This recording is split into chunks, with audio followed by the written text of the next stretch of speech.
Di depan umum, Angel bukan sekadar peliharaan. Ia sahabatku, cermin tenang dari jiwaku sendiri, satu-satunya saksiku. Di rumah yang tak pernah terasa aman, hanya dia, makhluk yang membuatku merasa aku masih berarti. Sebagian besar waktu ia lincah dan penasaran, membuatku sibuk dan sedikit lupa akan hidupku yang menyedihkan. Tapi, setiap kali sesuatu terjadi dan aku menangis, ia berubah. Kelincahannya lenyap. Ia duduk di sampingku dalam diam, menunduk. Matanya menatapku lama. Ia tidak berpaling.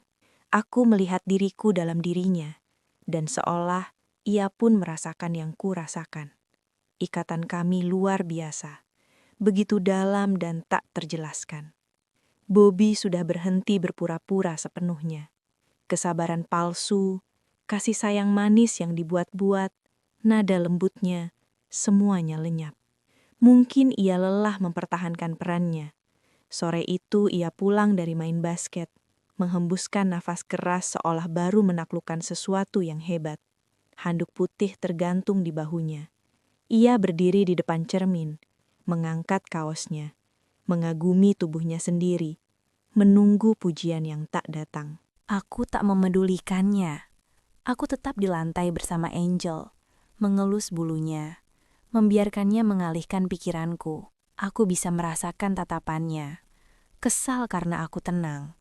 Kesal karena aku tidak memberi makan pada egonya. Ia mengamatiku lewat pantulan cermin, memamerkan otot perutnya, menunggu. Tapi saat aku akhirnya bicara, bukan itu yang ingin ia dengar. Aku hanya bertanya, kapan aku bisa bertemu mamaku lagi? Ia menoleh. Senyum di wajahnya langsung lenyap.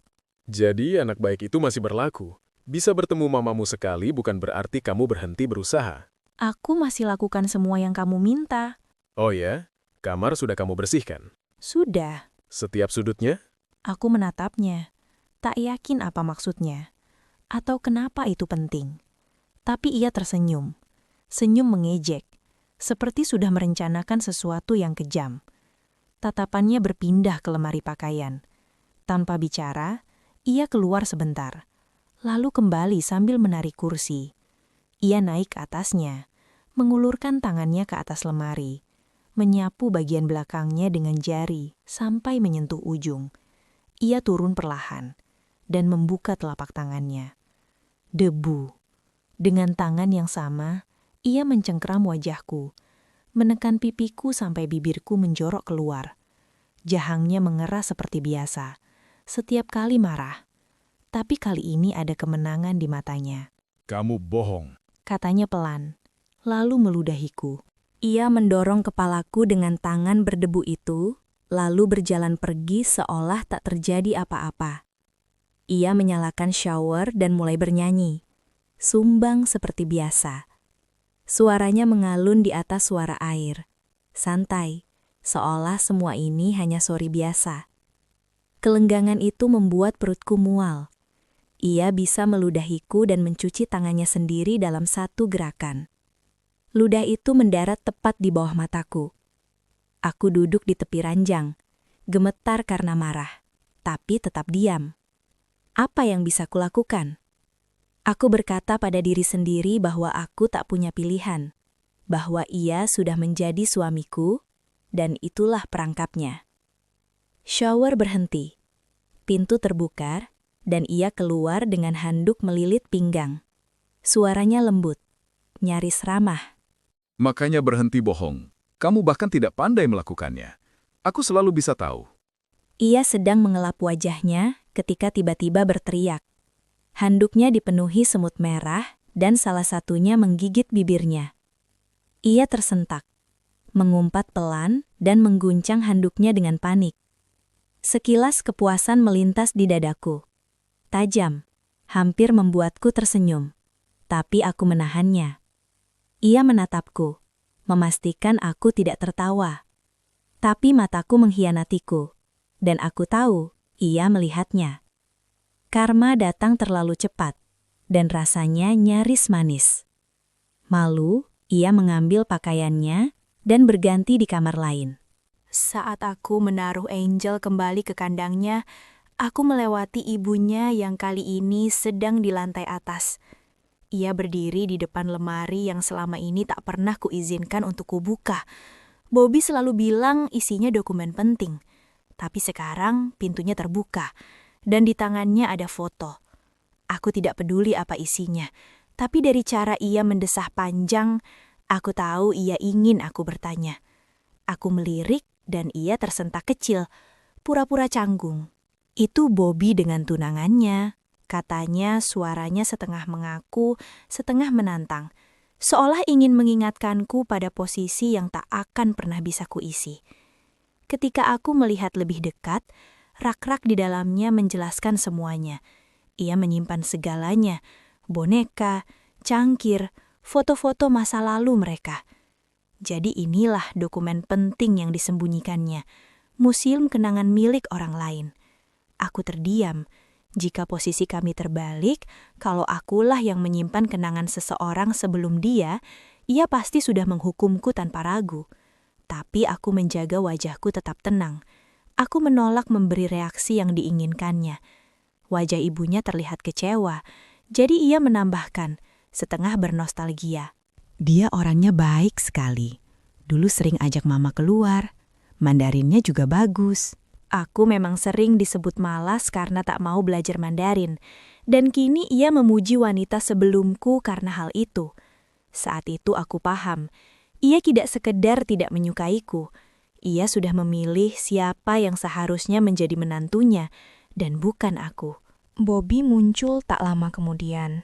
Sudah berpakaian rapi. Ia melihat kami.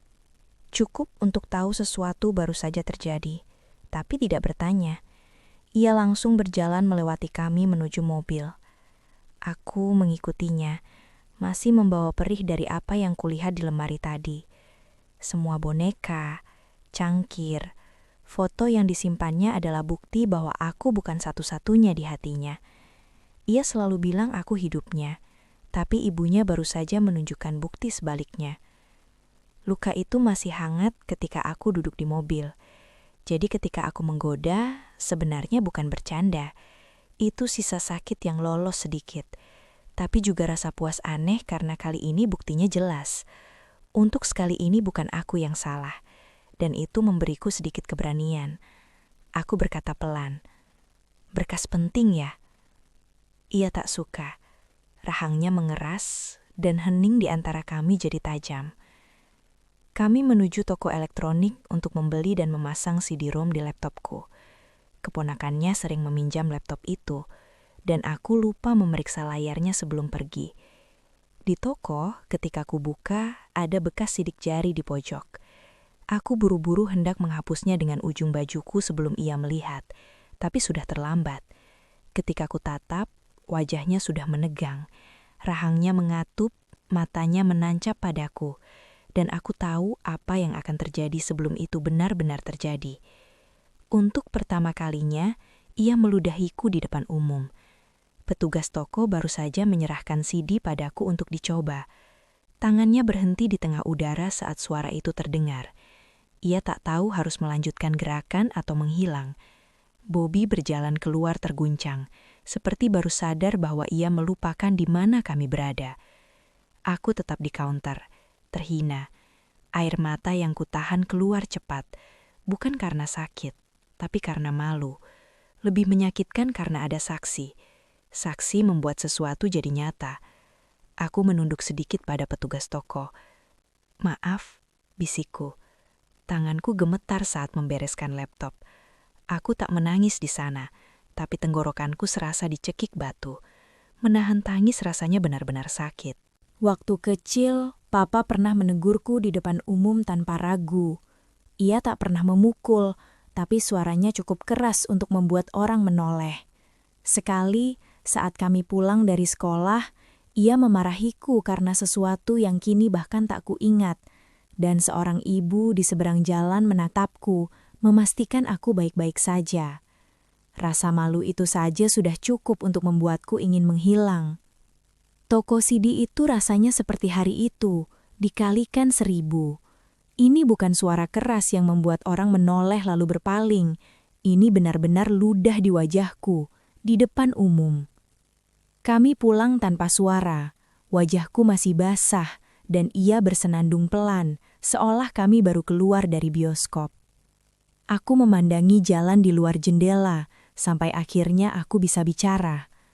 Aku mau ke apartemen Mama, kataku. Ia tetap menatap jalan. Silahkan, pergilah. Aku malu punya istri seperti kamu. Bagaimana kalau pegawai toko itu penggemarku? Dia tidak tahu apa yang sudah kamu lakukan. Dia hanya lihat aku meludahimu. Kamu selalu membuatku terlihat buruk di depan orang-orang yang tidak tahu betapa menjijikannya kamu sebenarnya. Padahal waktu itu tak ada yang mengenalnya. Kalaupun ada yang minta foto, itu untukku. Dan kalau seseorang menyerahkan kamera padanya untuk memotret, ia akan ikut masuk ke dalam bingkai, berpura-pura salah paham. Itu bukan kebingungan, itu kesombongan. Ia tak tahan dikesampingkan. Ia tak tahan terlihat lebih kecil dariku. Ia lebih memilih terlihat bodoh daripada mengakui bahwa momen itu bukan miliknya. Aku diam bukan karena setuju, tapi karena aku tak ingin ia berubah pikiran. Kami sudah hampir sampai, dan aku menahan napas, takut satu tarikan napas salah akan membuatku kehilangan kesempatan bertemu mamaku. Untuk beberapa saat, ia mengemudi seolah sungguh bermaksud mengantarku. Wajahnya tenang, seolah ia yang sedang meninggalkan, bukan ditinggalkan. Tapi semakin dekat, tangannya disetir mulai gemetar. Matanya gelisah, mencari jalan keluar. Dan seperti biasa, naskah lama kembali dimainkan. Sudah kuduga. Kita tidak bisa begini. Kamu tidak bisa terus mau lari ke mamamu. Setiap kali ada masalah. Itu bukan cara pernikahan bekerja. Suaranya melembut. Tolong jangan pergi.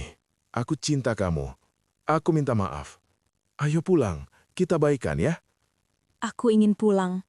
Ke rumah. Ke mamaku. Sampai rasanya aku ingin meloncat dari mobil. Bukan untuk mati, tapi untuk membuatnya nyata. Untuk memaksakan kebebasanku dan berlari ke pelukan mamaku. Kami sudah dekat. Seharusnya mudah. Tapi aku berpikir terlalu lama. Mobil sudah berbalik arah, kecepatannya meningkat, dan tiba-tiba yang kulihat hanya diriku yang mungkin celaka.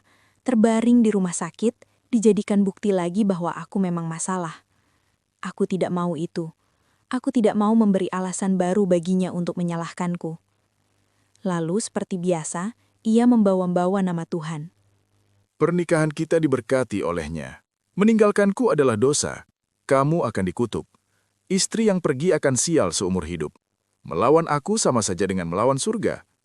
Bagian tersedihnya, sebagian diriku percaya, sebagian lagi takut bahwa jika aku pergi, Tuhan pun akan meninggalkanku. Ia pandai membuat kewajiban terasa seperti takdir, meyakinkanku bahwa apapun yang terjadi, tugasku adalah menerima, bahwa janji kepada Tuhan mengikatku padanya, apapun yang ia lakukan. Ia lalu menebar umpan, seperti biasa. Besok kamu bisa lihat mamamu. Aku janji. Tapi jangan sekarang. Jangan dalam keadaan bertengkar. Tidak pantas suami istri berpisah sambil marah. Seolah masalahnya bukan apa yang ia lakukan, tapi bagaimana aku bereaksi terhadapnya. Seolah yang salah memang aku.